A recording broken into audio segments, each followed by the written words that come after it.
So initially we planned to go to Delhi to do a medical checkup. So though this was the plan initially,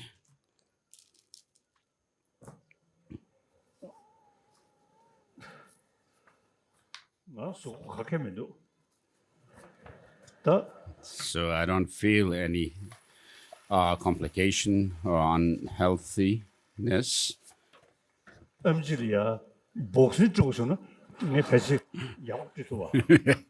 can perhaps give a good boxing to my physicians if I had to. So because I don't feel any unhealthiness, I decided not to go to Delhi today. But in the winter, as I usually go to Bodh Gaya, at that time I'm thinking of doing a medical checkup in Delhi. So I decided this time not to go to Delhi, but stay in Dharamsala, relaxed. As I said, as I already said, I feel very healthy. And I also did some more divination. So it showed that it would be better to rest well in Dharamsala. And so I'm not going to Delhi for some time. So please be happy, feel at ease. So this Lama from Kumbum feels very healthy, and therefore everyone please be at ease.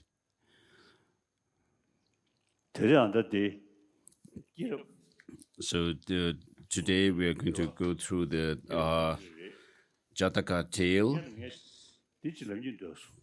So first I wanted to say this. It is said that the Buddhas do not wash away the sins of beings, nor do they remove the suffering of sentient beings with their hands, nor do they transfer their own realization to others. But how do the Buddhas help sentient beings to deal with their suffering, anxiety, and so forth? It is not by washing away the sins of sentient beings, as the verse says, and the Buddhas do not help sentient beings by removing their suffering, nor his realization can be transferred to other beings, but by showing the reality as it is from his own experience, which means to show the means to discipline our unruly mind, to pacify this restless mind. So all these shortcomings of the mind that are within us, he shows from his own experience the reality as it is, to remove our suffering and so forth. So the Buddha first gave the teaching on the Four Noble Truths, and then when he went deeper into the teaching, he gave the teaching on the perfection of wisdom in Gritakuti, the vulture peak. And so this is the essence of the Buddha's teaching, the perfection of wisdom sutras. In the Heart Sutra we read The form is empty. Emptiness is a form. Emptiness is not other than form, and form too is not other than emptiness. So all these perfection of wisdom teachings that were given at Vulture Peak, the essence of them all is the Heart Sutra. And this is the text that we usually recite.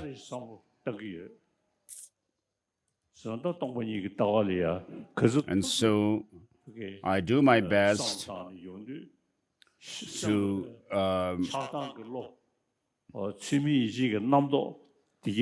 reflect on the teaching on emptiness, and it helps so much, very much, to deal with the negative emotions. And so as it is said by Shantideva, if you do not exchange your happiness with the suffering of others, live alone, reaching Buddhahood, even in this cyclic existence, you will not have happiness. And then it goes on, Shantideva also says,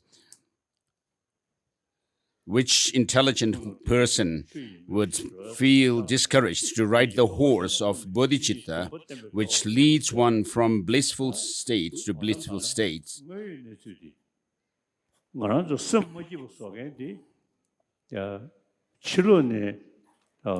And does away with all despair.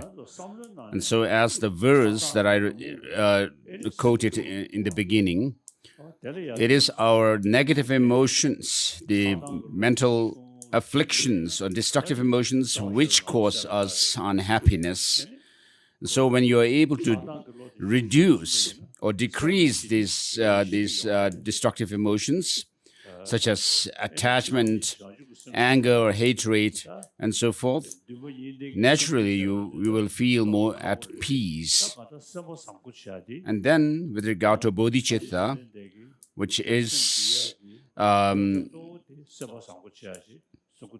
helped by the intention to help all the sentient beings and to reach that of Buddhahood. So as Tibetans, we say that we are the special beings to be taken care of by the Avalokiteshvara, who is the deity of compassion. And so we Tibetans naturally have this tendency towards love and compassion because of the blessing of Avalokiteshvara, the noble Avalokiteshvara. And so today, as part of the Manlam prayer festival, we are doing this teaching on the Jataka Tales.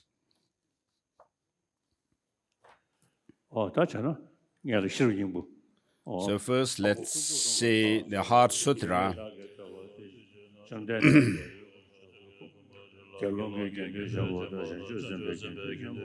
The Heart of the Perfection of Wisdom Sutra, homage to the three jewels. Thus have I heard once, the Blessed One was staying at Rajagriha in Vulture Peak, along with a great community of monks and great community of great bodhisattvas.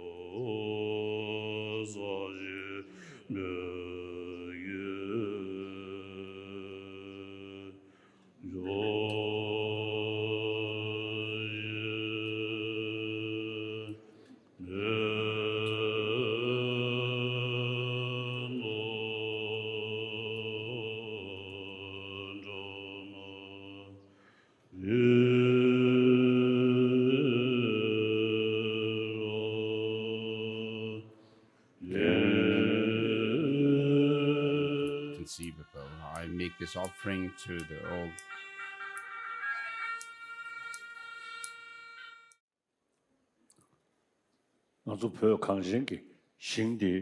So Tibet, the land of snows, is said to be, is known as the land of Avalokiteshvara.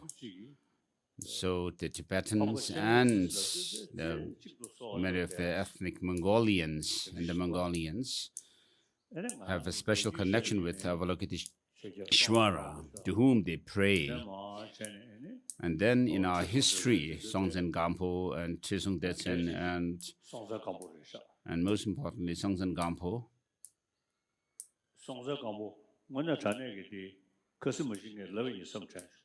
I think I said this before, that Songtsen Gampo was very intelligent and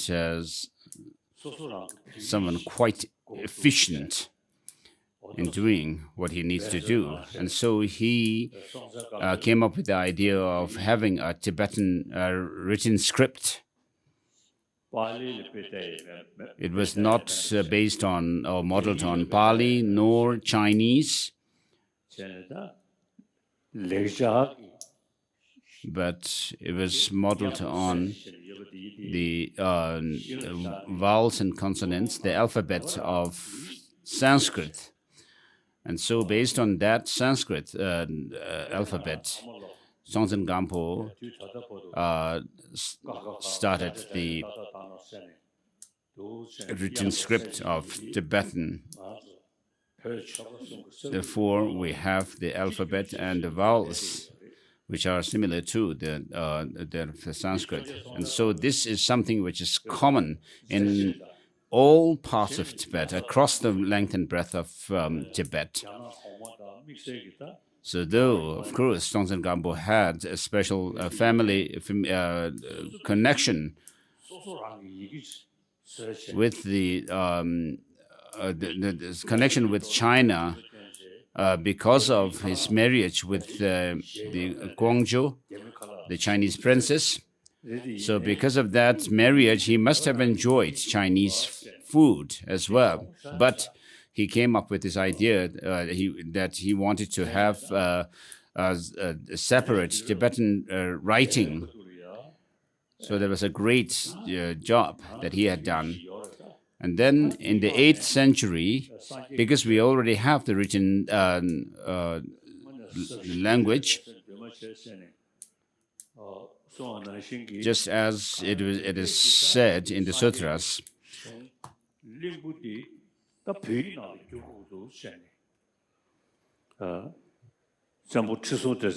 so Chisung Detsen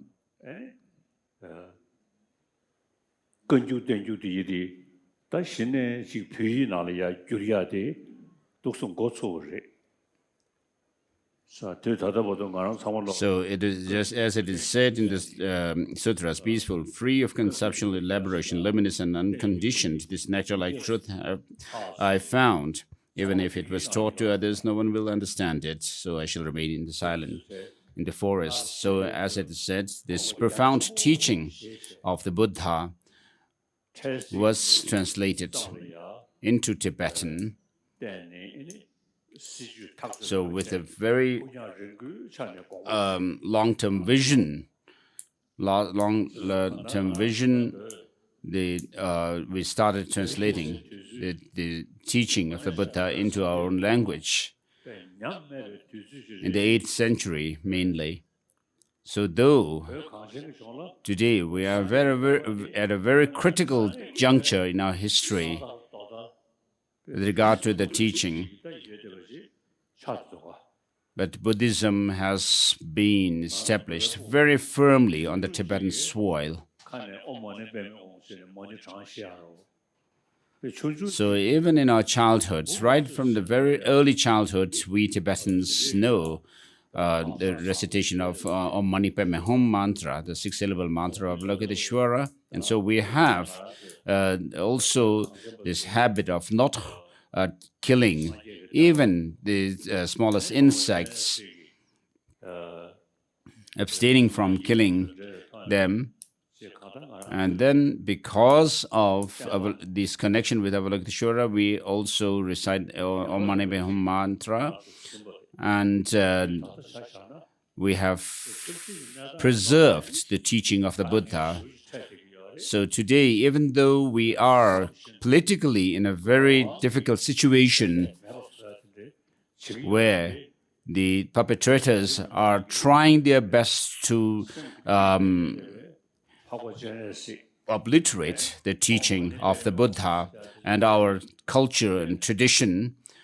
But in the depths of our hearts, the Tibetans are unwavered in their faith and devotion to Avalokiteshvara.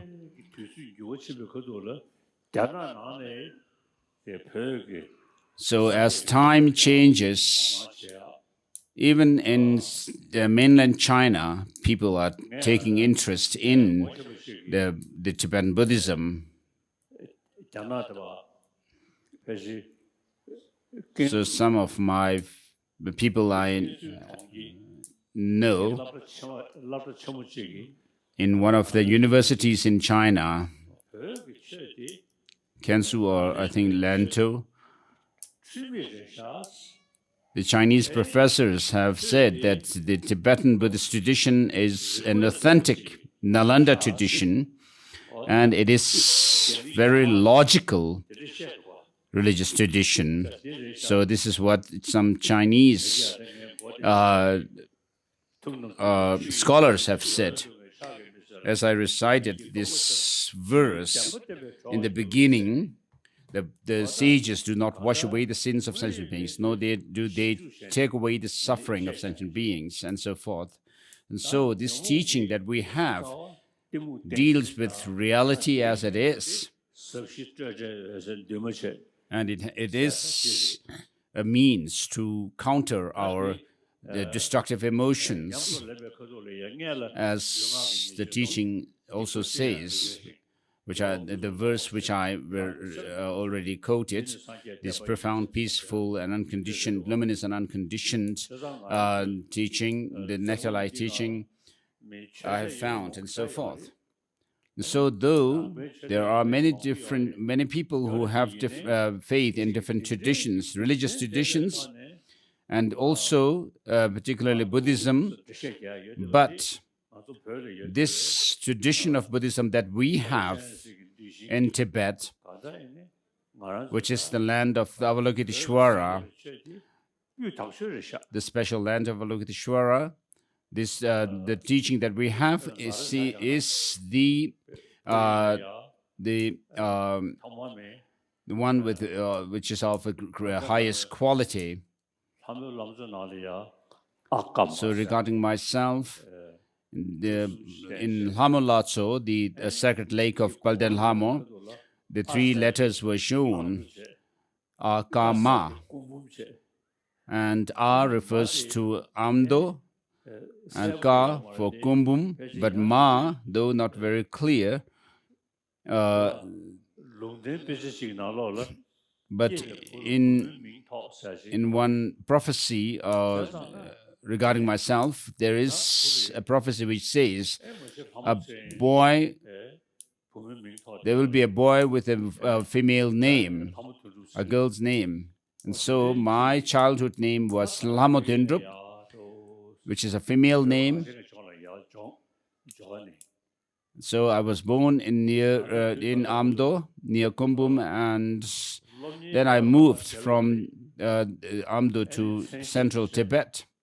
And then, having come to central Tibet, I started studying Buddhism, and I have debated on the different points of the teaching of the Buddha, done thorough investigation and analysis. And then, after coming into exile, I have been meeting people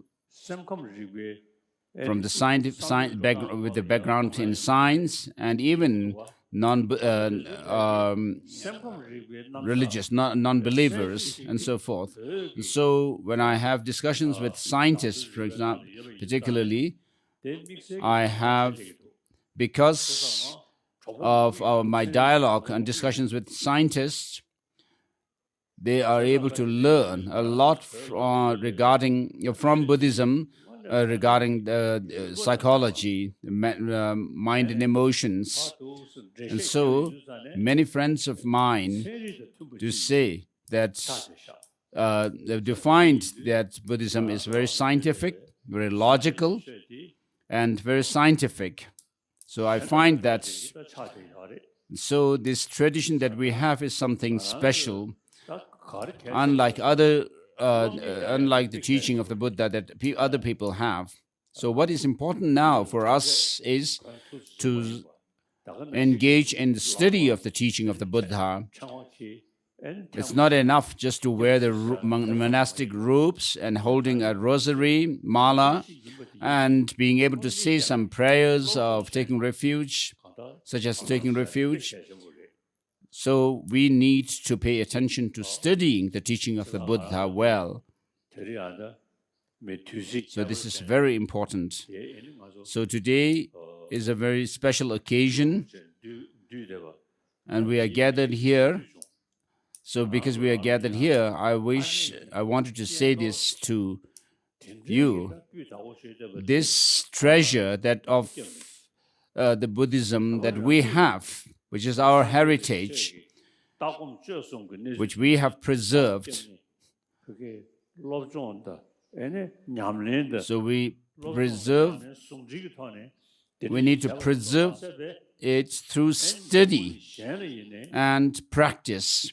Not just doing this for ourselves, but we have been able to benefit people in other parts of the world. So there are many Buddhist centers around the world today. And so there are people who take special interest in this teaching of the Buddha.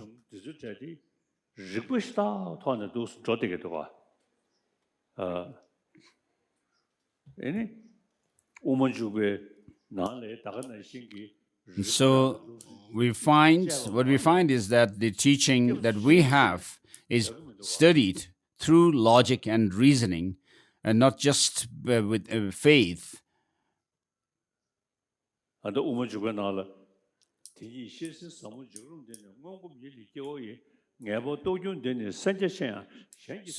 Madhyamaka Avatara by Chandrakirti says that even if someone may be very learned and so forth, the masters such as Vasubandhu, Dignaga, and so forth do not still understand this profound teaching of emptiness. So since the tradition that we have is something which can be tested through put to the test of reasoning, therefore Madhyamaka Avatara says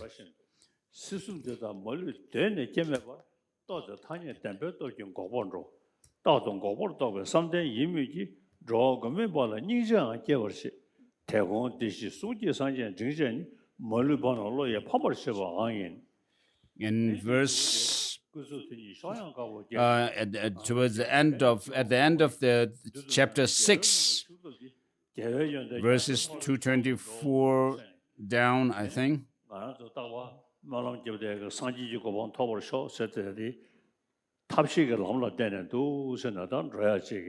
So it says, thus illuminated by the rays of wisdom light, the Bodhisattva sees as clearly as a gooseberry on his open palm that the three realms in their entirety are unborn from their very start, and through the force of the conventional truth he journeys to cessation.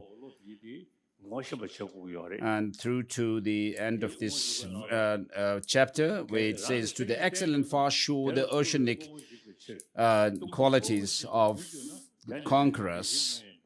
So 224, 225, and 226. And then, as it is based on reason, what we can also say is that it counters, the teaching also helps to counter the negative, the destructive emotions that are within ourselves. And then verses in the same text and same chapter 6, Madhyamaka Avatara, it goes on, it says in verses 34 down to 38,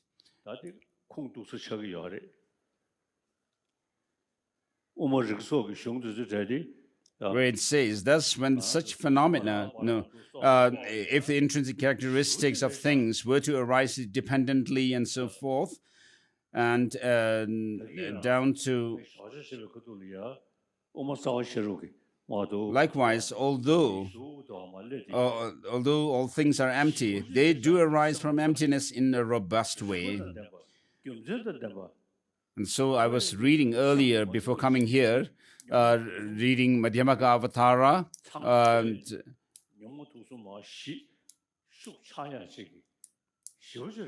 So this teaching that we have helps to reduce our intensity of the negative emotions within ourselves, and also pierce through these negative emotions, their faults. So to you, school children, I wish to say that I was a child from Amdo, and then under my religious tutors, I studied the teaching of the Buddha. And today, when I meet with other scholars from other traditions and other fields of learning, I do not have to feel discouraged or dispirited when I have discussions with them. And so, to you, children, I wish to say that right from the beginning, I requested Nehru, the then Prime Minister of India, I requested him to have separate schools for our children, because we have our own language and our own written script. And therefore, Nehru agreed to have the separate schools established for Tibetan children. So though physically we are in exile, but we still remain close to our own tradition, our religion, and culture. And so I do my best to explain the Tibetan tradition, culture, religion, and so forth to other people as well. And so to everyone gathered here, and particularly the school children, I wanted to say this. So you need to do your best to put effort in preserving and our own tradition, culture, and religion. Though I am getting older, I will stay for another decade or more. So I will lead you and give exhortations. Though I have some pain in my knees, I still will be able to lead you, even if I may have to use a walking stick.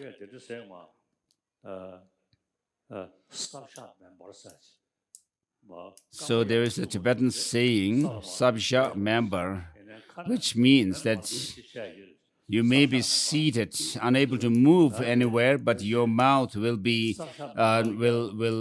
burn like a fire, which means you will be able to talk a lot.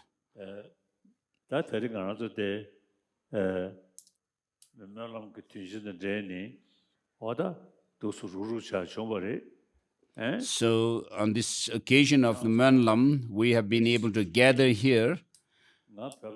Please gather your courage,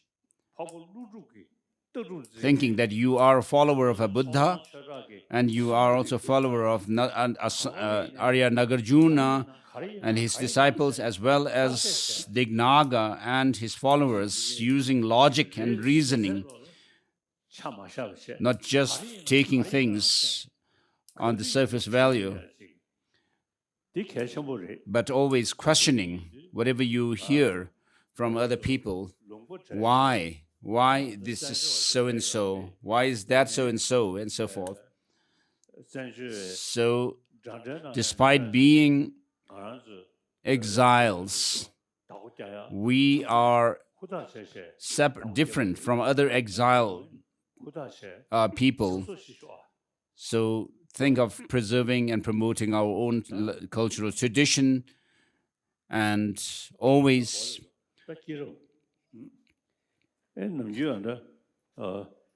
be prepared to meet challenges. So have you finished your tea?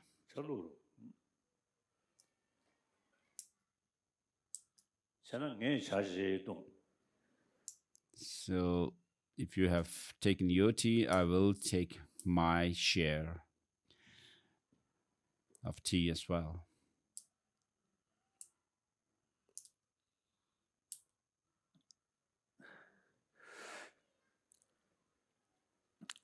So the Tibetan tea has lots of butter. So we first blow on the to push the butter on top for a little further in the cup, and sometimes this butter is also smeared on the mustache, like my father used to do that. So when I was little, my father used to apply the butter from the tea on his mustache and give some shape to his mustache. And I remember I had pulled his on his mustache. So though we are living in exile, but regarding Tibetan culture and religion, we have been, it has been our pride that we have been able to preserve and promote our own culture and tradition and religion. And in the schools also, we have philosophy teachers. It is not just enough to study poetry and grammar and so forth.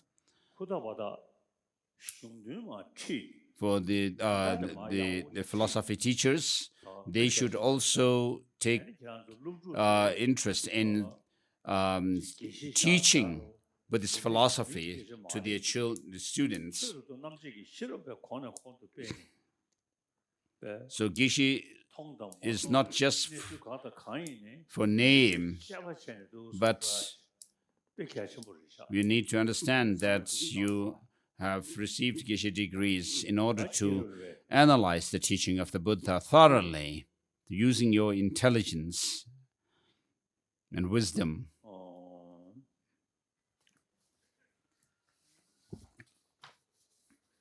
So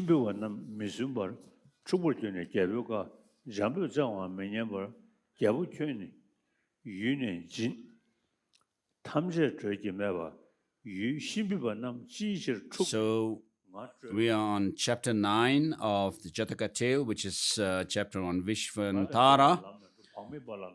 And we are at this point where it says, why are the Shimbis, the people of Shimbi, angry? Asked Vishvantara, the prince. What you say is beyond all your reason.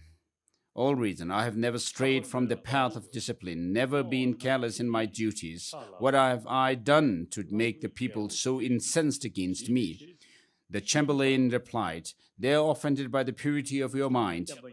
Your giving away of the foremost of your elephants, O noble prince, tried their patience and moved them to overstep the bound of duty. Though the satisfaction you experienced came from a complete lack of attachment, what moved those mendicants was nothing but desire. Ignoring that, you have provoked the anger of the town. Now you have no choice but to go the way of the ascetics.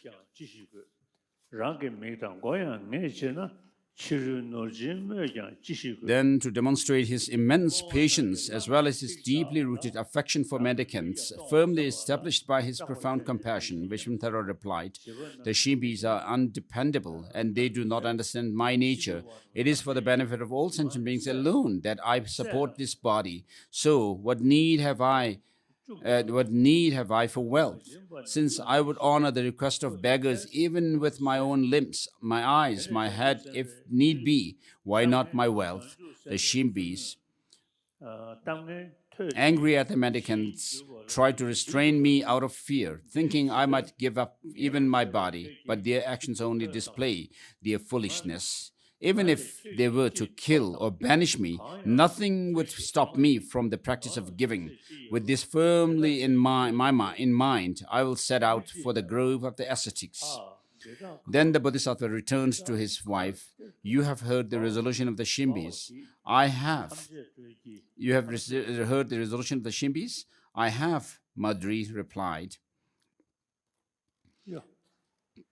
"Then put aside, fair-eyed one, all your property, all that you have received from me as well as from your father. And what shall I do with it, my lord?"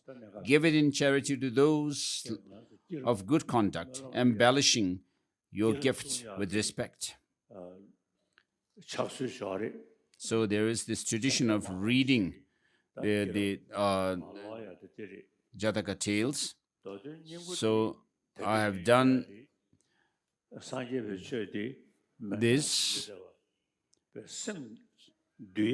as the tradition has it. And so the essence of the teaching of the Buddha is to discipline and to our mind, this unruly mind. I respect, of course, all religious traditions, Christianity, Hinduism, Judaism, Islam, and so forth. I have many friends in these different religious traditions, but with regards to the religious tradition which uses logic and reasoning to investigate and analyze the teaching of the Buddha, we Tibetans have a tradition that we have preserved.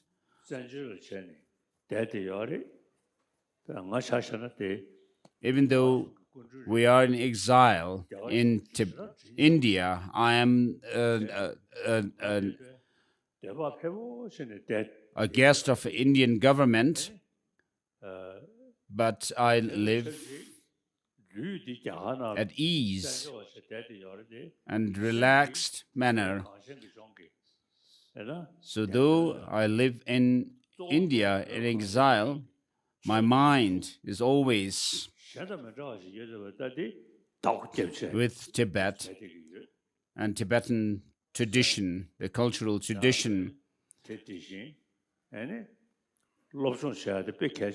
So it is very important to pursue the study of the tradition that we have, and the school children also, as I already said, is very important for you to think of preserving our cultural tradition and religion. And the teachers, especially the philosophy teachers, should also introduce the teaching of the Buddha.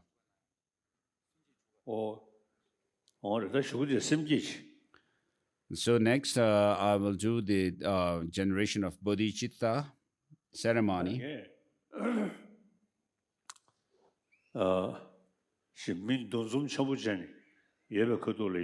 So usually when there are big gatherings like this, I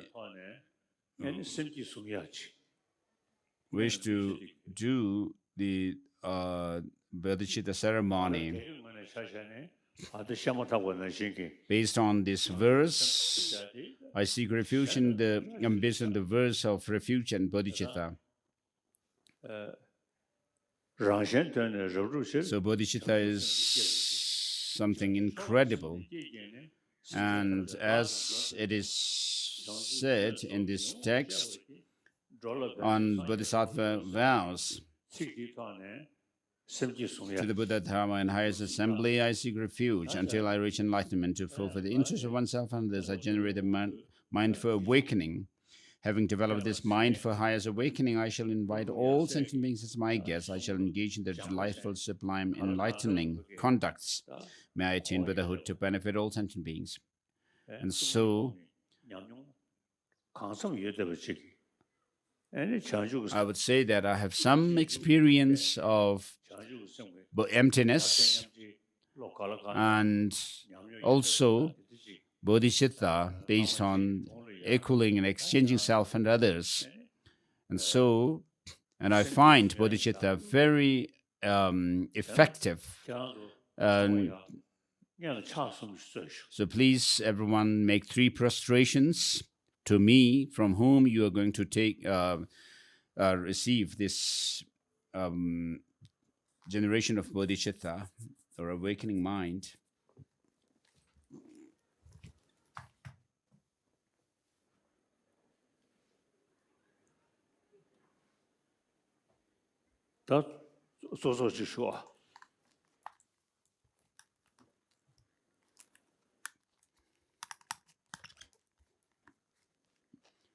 Please sit kneeling on your right knee or crouch.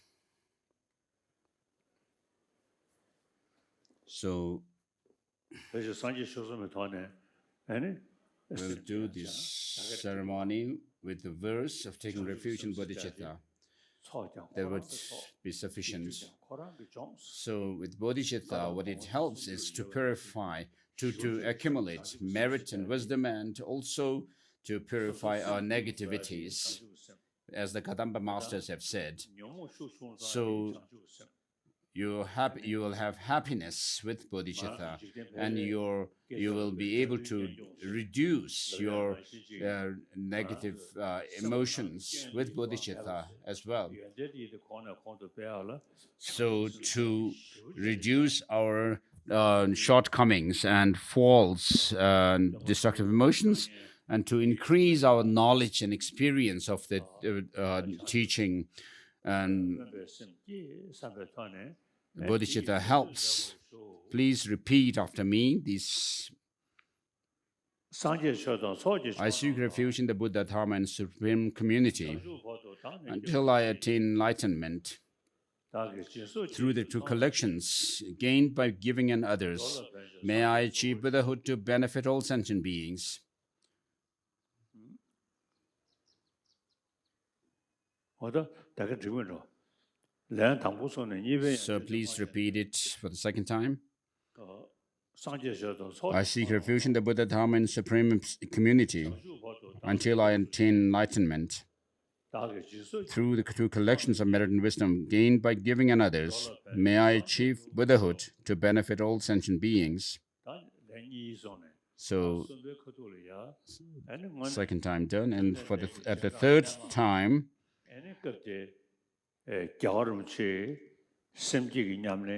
so His Holiness the Dalai Lama, who is an authentic follower of the teaching of the Buddha, you think like that, and then from His Holiness that I make this determination that I'm receiving the Bodhicitta, generation of Bodhicitta ceremony. Please repeat for the 3rd time. I seek refuge in the Buddha, Dharma, and Supreme Community until I attain enlightenment through the 2 collections of merit and wisdom gained by giving others. May I achieve Buddhahood to benefit all sentient beings.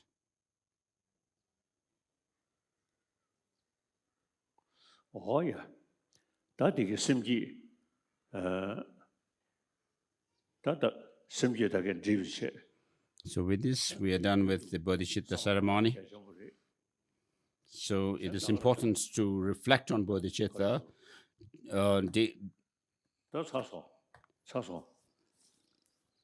daily. So as I said earlier, though physically we are exiles, but our mind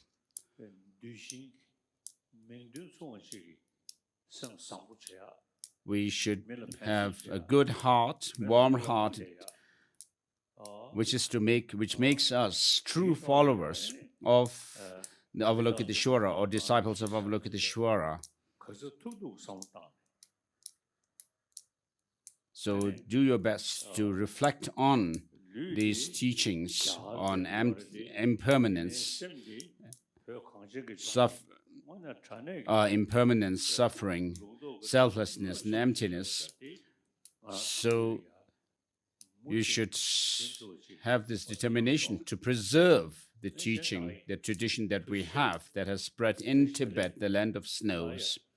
So with this we conclude.